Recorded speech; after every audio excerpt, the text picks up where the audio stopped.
საუკუნეების წინ ხელნაწერის დამზადება საქართველოში ხელოვნების სიმაღლეზე იყო აყვანილი. განსაკუთრებული ყურადღება ოთხთავების მოხატულობას ეთმობოდა. ერთ-ერთი ასეთი ძეგლია ვარძიის სახარება, რომელიც მე-12-მე-13 საუკუნეებით თარიღდება. ოთხთავი წმინდა მეფე თამარის მოღვაწეობის პერიოდშია გადაწერილი. შესაბამისად არ არის გამორიცხული, რომ ხელნაწერი წმინდანის სახელს უკავშირდებოდეს. ვარძიის სახარება მოცულობით საკმაოდ დიდი ხელნაწერია, საშუალო ზომის ხელნაწერია. იგი შედგება 299 ფურცლისაგან. ნაწერია არაჩვეულებრივი ხარისხის ეტრატზე, თეთრ ეტრატზე. არის მოხატული და გაფორმებული მინიატურებით და საზედაო ასოებით სჭარბობს და უხვად არის გამოყენებული თითქმის ყოველ გვერდზე რამდენიმე ასო დასაწყისი არის გაფორმებული ოქროს მელნით და მნიშვნელოვანი ადგილები ნაწერია ოქროთი. ასე რომ ეს მიუთითებს, რომ ამ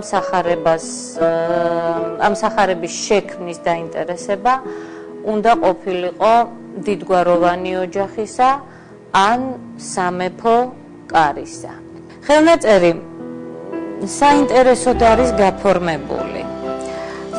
მას აქვს ზანდუკი ნიშნავს თავების სარჩევს და ჩვეულებრივ მინიატურა იკავებს ხოლმე ერთმთლიან გვერდს ხელნაწერში, მაგრამ ამ ხელნაწერში ნაწერიან ტექსტზეა განთავსებული მინიატურა და ოთხივე მახარებლის მინიატურა იმდენად ორიგინალურად არის გაფორმებული, რომ აი გაფორმების ასეთი სახე მხატვრის ფანტაზიის ნაყოფად უნდა ვაღიაროთ.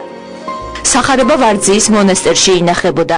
მას აქვს რამდენიმე მინაწერი, რომელიც ძეგლის საყურადღებო თავგადასავალზე მეტყველებს. ერთ-ერთი მათგანი არის საინტერესო იმ თვალსაზრისით, რომ მე-16 საუკუნისა უნდა იყოს. აქ არის მითითებული ერთი ისტორიული ფაქტის შესახებ, როდესაც შას თამაზმა მოაოხრა და დალეწა ვარძიის სახარება და დაატყვევა კიდეც ეს სახარება და წაიღო როგორც ქონება. ძალიან მალე ეს სახარება გამოუსყიდია ლეონის ძეს პატრონ იესეს და კვლავ ვარძიის მონასტრისათვის შეუწირას.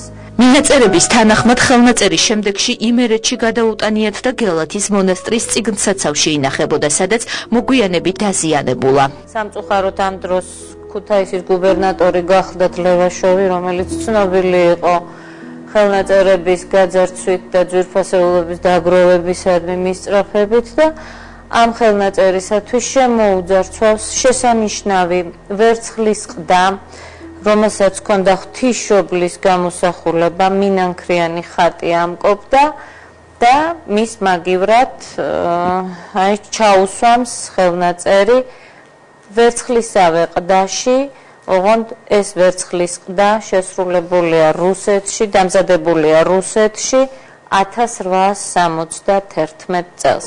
ხელნაწერი მნიშვნელოვანი ყოფილა და მის შესახებ ცნობები ჰქონდათ მე-19 საუკუნის მოღვაწეებს, დიმიტრი ბაქრაძეს, კონდაკოვს, რომლებმაც ისინი ეს ხელნაწერი აღწერეს კიდეც თავიანთ გამოცემაში, ხელნაწერთა აღწერილობაში, რომელიც 1890 წელს პეტერბურგშია დაბეჭდილი.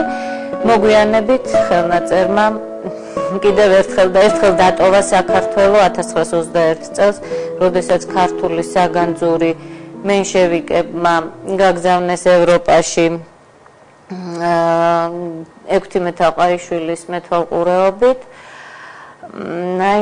წლების განმავლობაში იგი ამ სხვა საგანძურთან ერთად ინახებოდა იმ კოლექციაში და პარიზიდან დაბრუნდა 1945 წელს. საინტერესოა, რატომ უკავშირდება სახარება წმინდა თამარ მეფის სახელს. იმ პერიოდში ვარძიის ოთხთავი ვარძიის ღვთისმშობლის სახელობის ეკლესიისთვის შეუწირავთ. შესაბამისად, სახარება ვარძიის მონასტერში ინახებოდა. სავარაუდოდ ხელნაწერი ბასიანის ბრძოლაში ქართველთა გამარჯვების შემდეგ სამეფო კარის ინიციატივით უნდა ყოფილიყო დამზადებული. ქართულ საისტორიო წყაროებში არის ერთი ცნობა რუმის სულთნის რუქნადინის შემოსევასთან დაკავშირებით. საკმაოდ არის ცნობილი ეს ფაქტი, როდესაც რუმის სულთანმა მოციქულის პირით შემოუთვალა თამარს შეურაცხყოფელი სიტყვები. და მოკლედ საქართველოს სახელმწიფო დადგა დიდი საფრთხის წინაშე.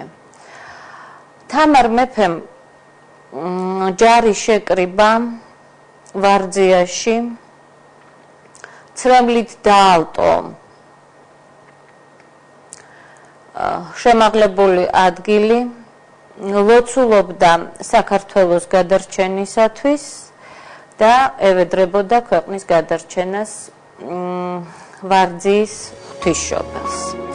ვარძიის ღვთისმშობელმა შეისმინა დიდი მეფის ვედრება და ქართველებმა ამ ბრძოლაში წყინვალე გამარჯვება მოიპოვეს და დიდი საფრთხეც ასცილდა საქართველოს. თვითონ მემატიანე ასე წერს ამ ფაქტის შესახებ.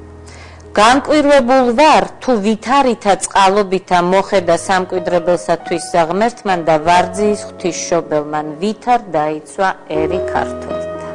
ეს ცნობა გვაძლევს იმის საფუძველს ვივარაუდოთ, რომ ხელნაწერი შეიქმნა წმინდა თამარ მეფის ან სამეფო კარის ინიციატივით, სამადლებლად იმისა, რომ ივერიის ღვთისმშობელმა გამარჯვება მოაპოვებინა ქართველებს, ასე რომ ჩვენ შეიძლება გვქონდეს ხელთ კიდევ ერთი სახარება, რომლისთვისაც თამარ მეფეს ხელი შეუვლია. მით უმეტეს ცნობილია, რომ წმინდა კეთილმსახური მეფე მუდმივად ლოცულობდა ვარძიაში, განსაკუთრებით მეუღლის დავით სოსლანის გარდაცვალების შემდეგ.